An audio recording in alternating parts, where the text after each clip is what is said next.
অর্থনীতি এক ধরনের রাজনীতি, হ্যাঁ।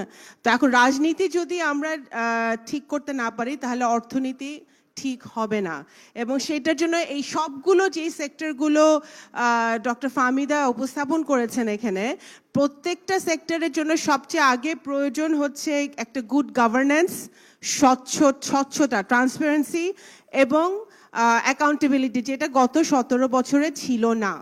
তো সেইটা যদি আনতে হয়, প্রত্যেকটা সিস্টেমকে আমাদের ঠিক করতে হবে। এখানে অনেক ব্যবসায়ী আছে, অনেক প্রফেসররা আছে।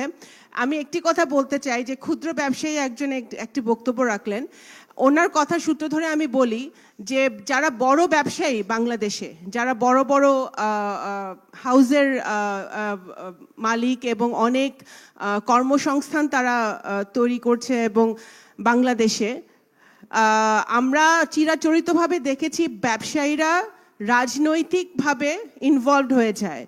ব্যবসায়ীদেরকে রাজনীতির ঊর্ধ্বে থাকতে হবে এবং যে কোনো দলের ঊর্ধ্বে থেকে দেশের স্বার্থে, দেশের জনগণের স্বার্থে কাজ করতে হবে। তখনই এই সবগুলো যেই পয়েন্টসগুলো আজকে আলোচনা হচ্ছে সেগুলো বাস্তবায়ন করা সম্ভব হবে।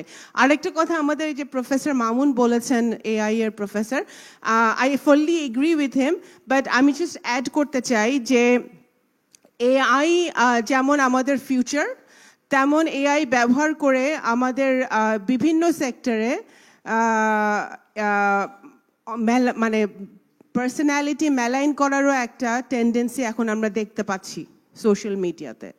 এটা সিপিডি সহ আমাদের যত অর্গানাইজেশন আছে, নির্বাচন কমিশন আছে, বিভিন্ন সংস্থা কিন্তু এটার দিকে খেয়াল রাখতে হবে, এবং যারা এটার এক্সপার্ট, আমিও একজন আইটি ব্যাকগ্রাউন্ড হিসেবে আমি এটা বললাম, that has to B addressed, because এটা যেমন একটা পজিটিভ দিক, এটার একটা নেগেটিভ দিকও আছে। ধন্যবাদ।